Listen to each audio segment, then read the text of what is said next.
कहते हैं दिल्ली दिल बरों की है, दिल जलों की है। कहते तो ये भी हैं कि दिल्ली दिल फरेबों की भी है। और लकी यानी कि लक्ष्मण लाल अग्रवाल में ये सारे गुण मौजूद थे। लोग उसकी शक्ल को देखकर ही कह देते थे, अबे दिल्ली से हो क्या। लकी वैसे दिखने में स्मार्ट और अट्रैक्टिव था, पर जेब से खस्ता हालत होने की वजह से रहता बेहद सिंपल तरीके से था। शर्ट का रंग उड़ा हुआ और पैंट से पैबंद जुड़ा हुआ। कहने को तो उसकी उम्र के लड़के दिल्ली की सड़कों पर रात को मोटर बाइक दौड़ाते थे, लेकिन लकी उर्फ लक्ष्मण लाल अग्रवाल सिर्फ कमरे से कॉलेज, कॉलेज में पढ़ाई और गर्लफ्रेंड डिम्पल के साथ थोड़ा वक्त बिताना, फिर कॉलेज से दुकान, दुकान से जब होम डिलीवरी आए तो वहां, और फिर घर चला जाता था। हाँ, कभी कभी जब वो किसी लड़के को खाली सड़क पर मोटर बाइक दंदनाते हुए देखता तो कहता, एक दिन अपना टाइम भी आएगा जब मैं चश्मा लगाकर बैठूंगा और पीछे डिम्पल को बैठाऊंगा।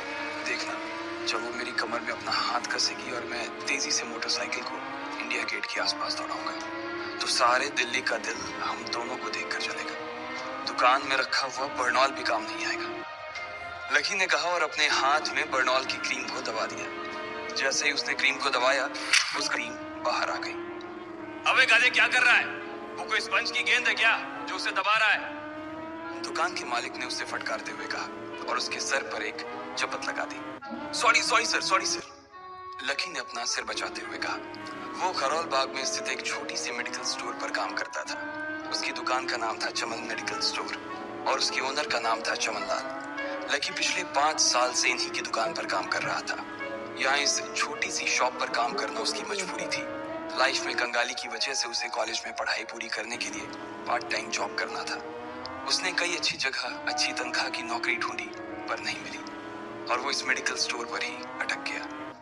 गधे, अब इसके पैसे क्या तेरा बाप भरेगा? कटेगा। इसका पैसा भी तेरी तनख्वाह से कटेगा और एमआरपी से डबल रेट पे कटेगा। चमन ने अपने दांतों को किचमिचाते हुए कहा।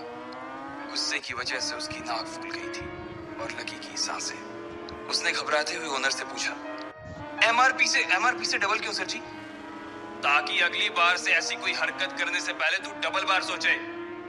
चमन ने कहा और उसके हाथ से ट्यूब छीन ली। उसका जी तो चाह रहा था कि वो लकी की खोपड़ी पर एक और बार अपना हाथ साफ कर ले, लेकिन उससे पहले ही दुकान का फोन बजने लगा। फोन की घंटी बजते ही लकी को वहां से निकलने का मौका मिल गया और वो भागते हुए फोन उठाने के लिए चला गया। हेलो जी, करोल बाग की बेस्ट मेडिकल चमन मेडिकल स्टोर से बोल रहा हूँ, बताइए क्या काम था?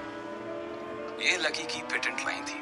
चाहे कहीं से भी फोन आए, लेकिन उसे फोन पर बस यही बोलना था। जैसे ही इधर लकी ने अपनी बात कही, उधर से जवाब आया, मैं अप्रूविंग नाइट होटल के कमरा नंबर 303 से बात कर रहा हूँ। एक छोटा सा ऑर्डर है,